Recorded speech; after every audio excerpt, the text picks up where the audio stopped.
Thanks for watching us on YouTube. Did you know YouTube only keeps selective videos on its platform? So if you want to make sure you get the full picture, just subscribe to our newsletter. Go to newsletter.ntd.com and sign up. It's free. At least 7 countries are secretly supporting Taiwan's military project, according to a report. And the French National Assembly is backing Taiwan with a new resolution it passed on Monday. NTD's Tiffany Meyer has more. Faced with increasing aggression from Beijing, friends of Taiwan are quietly stepping up to help. This, according to a Reuters report. Details say at least 7 nations are pitching in to aid Taiwan in building a submarine fleet. The U.S. and U.K. reportedly provided key technology, while experts from Australia, Canada, India, Spain, and South Korea will lend a hand. Once complete, the fleet will become part of the island's deterrence effort against possible invasions. The island has tried to purchase modern submarines in the past, but couldn't find a seller, with other nations fearful of angering Beijing. Taiwan's defense ministry called the new submarines crucial for national defense, while China's foreign ministry accused the assisting countries of, quote, playing with fire. Beijing used the same rhetoric when Chinese Communist Party head Xi Jinping met with U.S. President Biden virtually earlier this month. There, Xi Jinping warned Biden not to support Taiwan. China operates nearly 60 submarines, and Taiwan's Navy deploys just 4. The French National Assembly is backing Taiwan with a new resolution it passed on Monday. The pro-Taiwan resolution calls for the island's inclusion in international organizations. Taiwan thanked France for the gesture.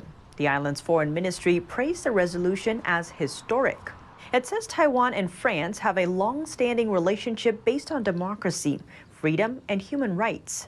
The resolution supports Taiwan's participation in agencies such as the International Civil Aviation Organization, Interpol, the UN Framework Convention on Climate Change, and the World Health Assembly.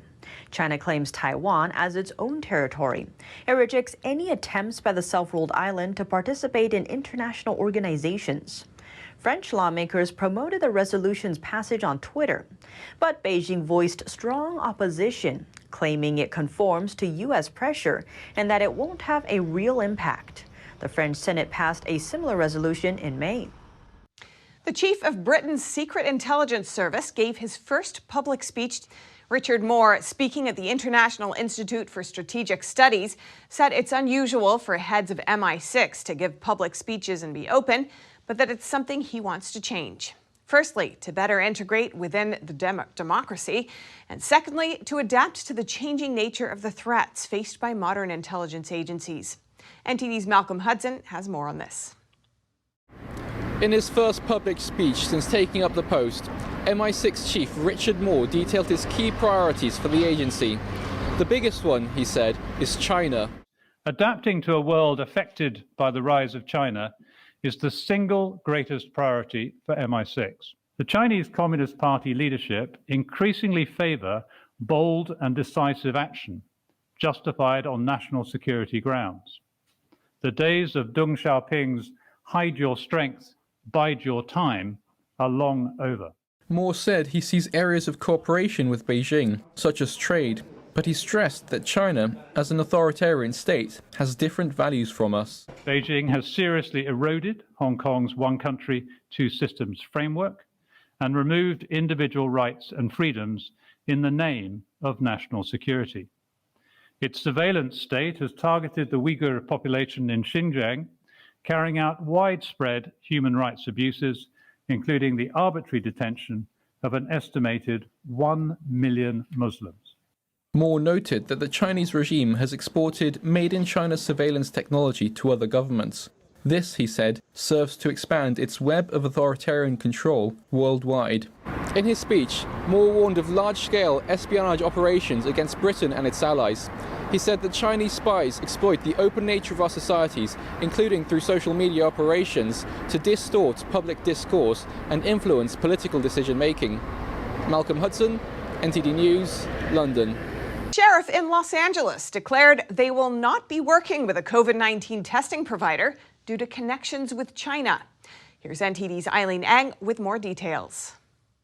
unequivocally condemn. Los Angeles County Sheriff Alex Villanueva said their department will not be working with a genetics firm for COVID-19 testing due to its links to China.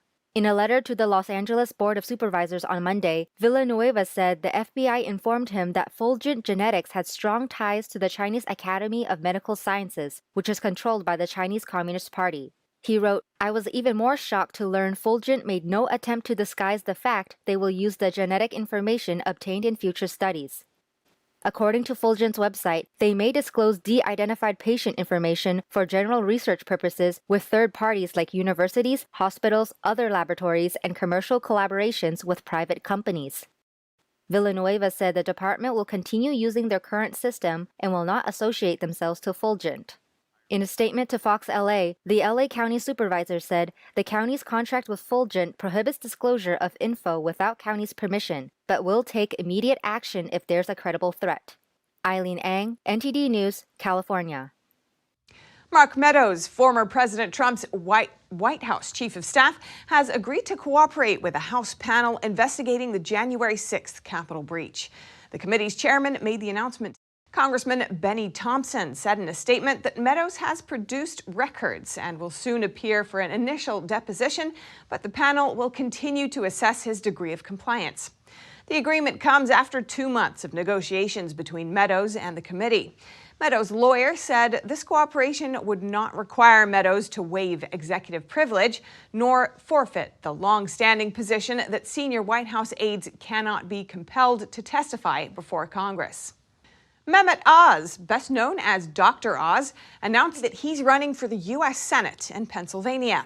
The cardiac surgeon and TV personality, who's running as a Republican, shared the news in this campaign video. COVID has shown us that our system is broken. We lost too many lives, too many jobs, and too many opportunities because Washington got it wrong. They took away our freedom without making us safer, and tried to kill our spirit and our dignity. As a heart surgeon, I know how precious life is. Oz says this is why he's running for Senate. He added that, quote, Pennsylvania needs a conservative who will put America first, one that can reignite our divine spark, bravely fight for freedom, and tell it like it is. The 61-year-old Oz is hoping to succeed retiring Republican Senator Pat Toomey. The race for Toomey's seat has several prominent Republican candidates and potential contenders as well. 2 suspects arrested for participating in a smash-and-grab robbery are released. A California county is investigating why. NTD's Eileen Ang has more. The Contra Costa County Sheriff Department in California is investigating why 2 suspects involved in the Walnut Creek Nordstrom robbery were released. 3 suspects were arrested during the smash-and-grab involving 90 people. According to ABC 7 News, 1 pleaded not guilty and is still in custody after a court hearing on Monday. The other 2 have already been released. When the reporter called one of the suspects' mother about another court appearance on Tuesday, she said he did not know about it and that he was accidentally released from jail. According to the Contra Costa County District Attorney on November 24th, they face felony charges of conspiracy, burglary, robbery, and organized retail theft. The district attorney told us to direct all questions to the Sheriff's Department, which did not respond by deadline. Eileen Ang, NTD News, California. Talk about taking love to new heights. A couple from Melbourne, Australia got engaged 1,200 feet above the streets of New York City. Check out this breathtaking view of the Big Apple. It's a view this couple will never forget, for lots of reasons. A man named Shane proposed to his partner Tanya during City Climb, an aerial skyscraping adventure in New York. Looks like she said yes. The others on the adventure erupted in applause for the happy couple. They climbed above Edge, which is the highest outdoor sky deck in the Western Hemisphere. Once they got to the 100th floor of the building, they had a chance to enjoy the 360 views of 30 Hudson Yards and enjoy a champagne toast in the sky. And in France, a hospital noted a huge surge of mental illnesses among teenagers over the past 3 months. One psychiatrist says the situation could be caused by long-lasting pandemic measures. NTD's David Vives has the story. According to a November 26th report by French outlet Le Monde, the number of children suffering from mental illnesses are skyrocketing. Since September, a child under the age of 15 has been arriving at the Robert Debré Children's Hospital almost every day for a suicide attempt, versus one every 3 days 2 years ago. Pandemic restrictions are the top cause for this surge, the report says. Psychiatrist Mila Alekovic agrees with that assessment. There's silence on the mental health issues caused not by the virus itself, but by management of the crisis. She says different measures contribute to the increase of mental disorders with teens and children. The wearing of masks, being forced to stay at home, or even measures such as being told not to speak. We know, for example, that when someone is told not to speak or is told not to do so for a long time, there can be cognitive regression because people are deprived of expressing their emotions. They can be driven toward psychosis, toward madness. According to a study released in medical journal The Lancet on October 8th, the rate of mental disorders and anxiety has increased worldwide and should not be ignored. Alekovic also says the media's narrative on COVID-19 is also spreading fear and guilt. I see patients living with anxiety, saying they're afraid of contaminate their relatives. I tell them they're going to be all right and stop watching the news, and that actually helped to relieve their anxiety. France may be hit by new restrictive measures soon. The country has registered about 47,000 new confirmed cases over the past 24 hours. According to French Health Minister Olivier Véran, that's the highest one-day tally since April 8th at the height of the third wave of the pandemic. David Vives, NTD News. Spain's military emergency unit is monitoring the air quality around the La Palma volcano as it continues to erupt for the 72nd straight day. The volcano is located in Spain's Canary Islands off the northwestern coast of Africa. Reports say a new vent opened in the volcano overnight, triggering a new lava stream and sending huge clouds of smoke into the sky. Authorities say the concentration of toxic gas in the air is high as lava flowing from the volcano destroys more homes. The lava has engulfed nearly 3,000 acres of land so far, and the eruption has damaged or destroyed nearly 2,700 buildings, forcing the evacuation of thousands from their homes on the island. The volcano has been active since it first erupted on September 19th, and experts say it shows no sign of subsiding.